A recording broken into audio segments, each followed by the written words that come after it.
जय हिंद साथियों, आपका स्वागत है आपके अपने YouTube चैनल उमंग क्लासेस में। आज हम क्लास 10th के साइंस का महत्वपूर्ण ऑब्जेक्टिव कराने वाले हैं, तो आप लोग ध्यान से देखिए और बने रहिए लगातार वीडियो में और देखते हैं आप लोग कितने ऑब्जेक्टिव को सही कर पाते हैं और कितने ऑब्जेक्टिव आप लोग नहीं कर पाते हैं। दोनों को देखेंगे। तो चलिए हम लोग वीडियो को स्टार्ट करते हैं। आप लोग बने रहिए और आप लोग कमेंट करके जरूर बताइएगा कि सर जी मेरा इतना ऑब्जेक्टिव सही हो गया है या सही कर लिए हैं। तो चलिए सबसे पहला क्वेश्चन है हम लोगों का कि सबसे पहला क्वेश्चन जो है, दर्पण के सामने किसी भी दूरी पर स्थित वस्तु का प्रतिबिंब सीधा प्रतीत होता है, वह दर्पण है। तो कौन सा दर्पण है? केवल समतल दर्पण, केवल अवतल दर्पण, केवल उत्तल दर्पण, या तो समतल दर्पण या उत्तल। तो इस प्रश्न का आंसर हो जाएगा, इस प्रश्न का सही उत्तर हो जाएगा या तो समतल अथवा उत्तल, या तो समतल अथवा उत्तल। चलिए अगला प्रश्न हम लोग देखते हैं कि अगला प्रश्न क्या कह रहा है। अगला प्रश्न कह रहा है कि प्रकाश के किरण गमन करती है। बहुत अच्छा प्रश्न है बाबू, आप लोग बताइए प्रकाश का किरण गमन करती है, प्रकाश के किरण कैसे गमन करती है? प्रकाश की जो किरण होती है वो कैसे गमन करती है? यानी प्रकाश की किरण गमन करती है सीधी रेखा में, टेढ़ी रेखा में, किसी भी दिशा में, इनमें से कोई नहीं। तो इस प्रश्न का उत्तर क्या हो जाएगा बाबू, बताइए इस प्रश्न का उत्तर क्या हो जाएगा? इस प्रश्न का उत्तर हो जाएगा आपका कि प्रकाश की किरण जो गमन करती है वो सीधी रेखा में गमन करती है। कैसी गमन करती है? सीधी रेखा में। चलिए अगला प्रश्न हम लोग देखते हैं कि अगला प्रश्न क्या कह रहा है। अगला प्रश्न कह रहा है कि प्रकाश के परावर्तन के कितने नियम होते हैं? प्रकाश के परावर्तन के कितने नियम होते हैं? चलिए बताइए प्रकाश के परावर्तन के कितने नियम होते हैं? 1 2 3 4। प्रकाश के परावर्तन के कितने नियम होते हैं? प्रकाश के परावर्तन के 2 नियम होते हैं। प्रकाश के परावर्तन के कितने नियम होते हैं? 2 नियम होते हैं, है कि नहीं? चलिए आप लोग बताते रहिएगा कि आप लोगों को कितने सही कर पाए और आप लोगों से कितना हुआ। चलिए अगला प्रश्न देखते हैं कि परावर्तन के नियम से क्या निर्धारित होता है? बताइए परावर्तन के नियम से क्या निर्धारित होता है? आप लोग बताइए कि परावर्तन के नियम से क्या निर्धारित होता है? परावर्तन के नियम से क्या निर्धारित होता है कि नहीं? तो चलिए इस प्रश्न का उत्तर हो जाएगा कि आपतन कोण जो होता है, इस प्रश्न का उत्तर हो जाएगा बाबू कि ये जो आपतन कोण होते हैं परावर्तन कोण के बराबर होते हैं। अगला प्रश्न को हम लोग देखते हैं कि अगला प्रश्न क्या कह रहा है। अगला प्रश्न कह रहा है प्रकाश तरंग का उदाहरण है। प्रकाश तरंग का उदाहरण है, बताइए प्रकाश तरंग का उदाहरण क्या है? प्रकाश तरंग जो है यानी कि प्रकाश तरंग उदाहरण है, यानी प्रकाश तरंग क्या चीज का उदाहरण है? विद्युत चुंबकीय तरंग का उदाहरण है। क्या चीज का उदाहरण है? विद्युत चुंबकीय तरंग का उदाहरण है। चलिए अगला प्रश्न को हम लोग देखते हैं। अगला प्रश्न कह रहा है कि समतल दर्पण द्वारा बना प्रतिबिंब होता है। समतल दर्पण द्वारा बना प्रतिबिंब होता है। चलिए बताइए समतल दर्पण द्वारा बना प्रतिबिंब होता है। कैसे होता है समतल दर्पण द्वारा बना प्रतिबिंब? तो समतल दर्पण के द्वारा बना प्रतिबिंब जो होता है वो काल्पनिक होता है। कैसे होता है? काल्पनिक होता है। कैसे होता है? काल्पनिक होता है कि नहीं? चलिए अगला प्रश्न देखते हैं हम लोग। अगला प्रश्न क्या कह रहा है? अगला प्रश्न कह रहा है कि एक अभिसारी किरण पुंज समतल दर्पण पर आपतित होती है, परावर्तित किरण पुंज होगा। एक अभिसारी किरण पुंज समतल दर्पण पर आपतित होती है, परावर्तित किरण पुंज होगा। एक अभिसारी किरण पुंज समतल दर्पण पर आपतित होती है, परावर्तित किरण पुंज होगा। तो 7 नंबर क्वेश्चन है, इसका आंसर आप लोग बता दीजिए क्या हो जाएगा? 7 का ऑप्शन नंबर बी हो जाएगा, अभिसारी। 7 का ऑप्शन नंबर क्या हो जाएगा? बी। 7 का ऑप्शन नंबर क्या हो जाएगा? बी हो जाएगा, अभिसारी। चलिए नेक्स्ट प्रश्न हम लोग देखते हैं। नेक्स्ट प्रश्न क्या कह रहा है?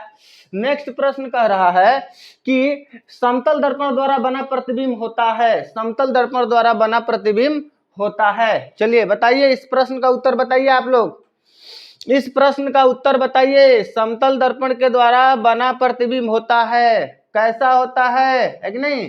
तो इसका उत्तर हो जाएगा काल्पनिक। इसका उत्तर क्या हो जाएगा बाबू? काल्पनिक, है कि नहीं? चलिए अगला प्रश्न हम लोग देखते हैं। कह रहा है कि किसी समतल दर्पण द्वारा आवर्धन होता है, यानी किसी समतल दर्पण द्वारा आवर्धन होता है। तो किसी समतल दर्पण द्वारा आवर्धन क्या होता है बाबू, बताइए फटाफट से, क्या होता है, +1। क्या हो जाएगा, +1। अगला प्रश्न कह रहा है कि समतल दर्पण की फोकस दूरी होती है, समतल दर्पण की फोकस दूरी होती है, समतल दर्पण की जो फोकस दूरी होती है वो क्या होती है, क्वेश्चन नंबर 10 है, समतल दर्पण की फोकस दूरी क्या होती है, यानी कि अनंत होती है। क्या होती है, अनंत होती है। अगला क्वेश्चन कह रहा है कि अवतल दर्पण के सामने वस्तु को कहां रखा जाए ताकि प्रतिबिंब उल्टा, वास्तविक और समान आकार का बने।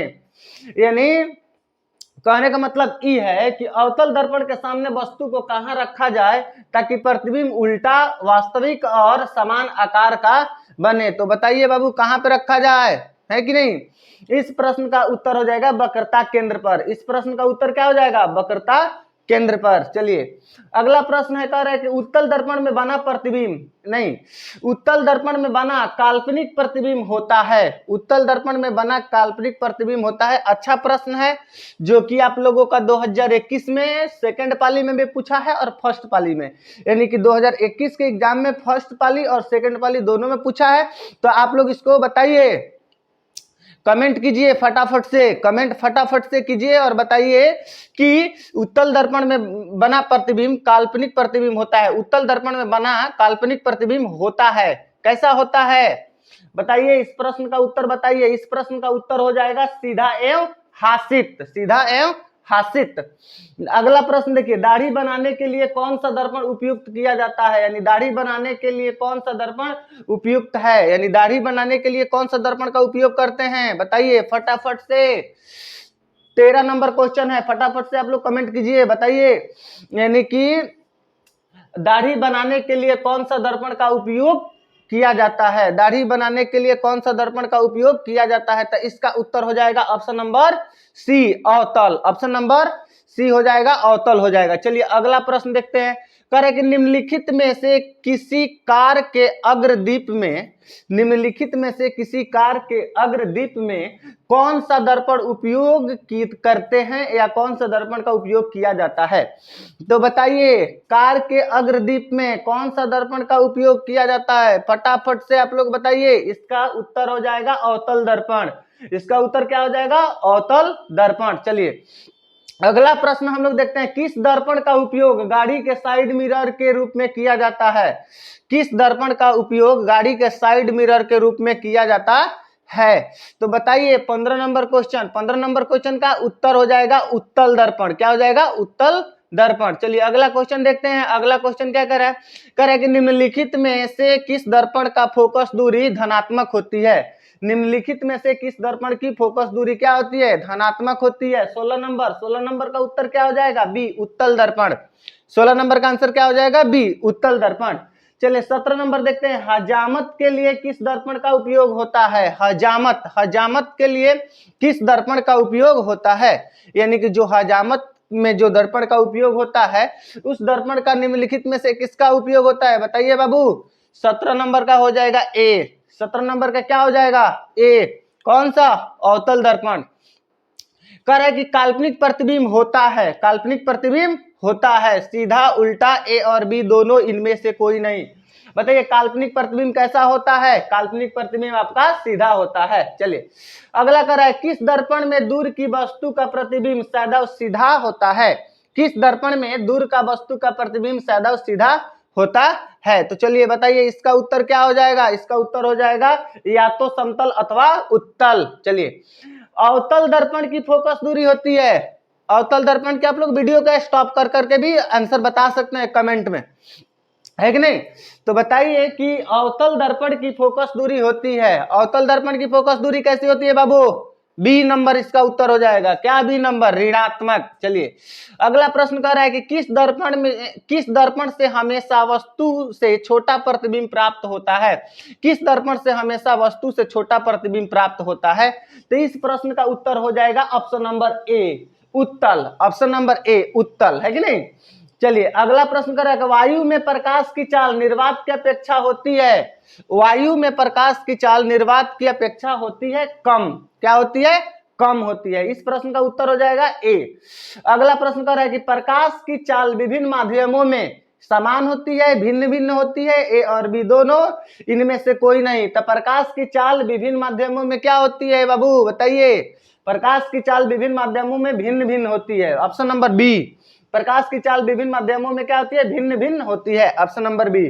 अगला प्रश्न कह रहा है कि तालाब का जल कम गहरा दिखाई देने का कारण है। तालाब का जल कम गहरा दिखाई देने का कारण है, यानी कि 24 नंबर प्रश्न का उत्तर क्या हो जाएगा बाबू, तालाब का जल कम गहरा दिखाई देने का कारण है अपवर्तन। क्या है, अपवर्तन, है कि नहीं। इसके बाद में कह रहा है कि किस लेंस द्वारा उत्पन्न आवर्धन का एसआई मात्रक, यानी कि किसी लेंस द्वारा उत्पन्न आवर्धन का एसआई मात्रक क्या है, यानी कि क्या क्या पूछ रहा है, कह रहा है किसी लेंस द्वारा उत्पन्न आवर्धन का एसआई मात्रक क्या है। तो इस प्रश्न का उत्तर हो जाएगा मात्रक विहीन, इस प्रश्न का उत्तर हो जाएगा मात्रक विहीन। अगला प्रश्न कह रहा है कि लेंस के मुख्य फोकस की संख्या होती है, लेंस के मुख्य फोकस की संख्या होती है। 26 नंबर क्वेश्चन, 26 नंबर क्वेश्चन का आंसर क्या हो जाएगा बाबू, ऑप्शन नंबर इसका हो जाएगा ए 2, ऑप्शन नंबर ए हो जाएगा इसका राइट आंसर। चलिए अगला प्रश्न, अवतल लेंस का आवर्धन एम बराबर होता है, अवतल लेंस के आवर्धन एम बराबर होता है, यानी क्या, भी बटा में यू, भी बटा में यू। अगला प्रश्न कहता है कि किसका अपवर्तनांक सबसे अधिक होता है, किसका अपवर्तनांक सबसे अधिक होता है, तो बताइए किसका अपवर्तनांक सबसे अधिक होता है, हीरा का अपवर्तनांक सबसे ज्यादा अधिक होता है। चलिए अगला प्रश्न कह रहा है कि किस लेंस को अभिसारी लेंस कहते हैं, किस लेंस को अभिसारी लेंस कहते हैं, बताइए। इस प्रश्न का उत्तर बता दीजिए बाबू, किस लेंस को अभिसारी लेंस कहा जाता है, फटाफट से उत्तर दीजिए, कमेंट कीजिए, बताइए किस लेंस का अभिसारी लेंस, यानी कि किस लेंस को अभिसारी लेंस कहते हैं। उत्तल लेंस, अवतल लेंस, ए और बी दोनों, बाइफोकल, बताइए। 29 नंबर क्वेश्चन का आंसर फटाफट से कमेंट कीजिए, ए, इसका उत्तर हो जाएगा ए, है कि नहीं। नेक्स्ट प्रश्न कर रहा है कि लेंस की क्षमता का एसआई मात्रक क्या होता है, लेंस की क्षमता का एसआई मात्रक क्या होता है। इस प्रश्न का उत्तर आप लोग कमेंट बॉक्स में जरूर बताइएगा कि लेंस की क्षमता का एसआई मात्रक क्या होता है। तब तक के लिए जय हिंद।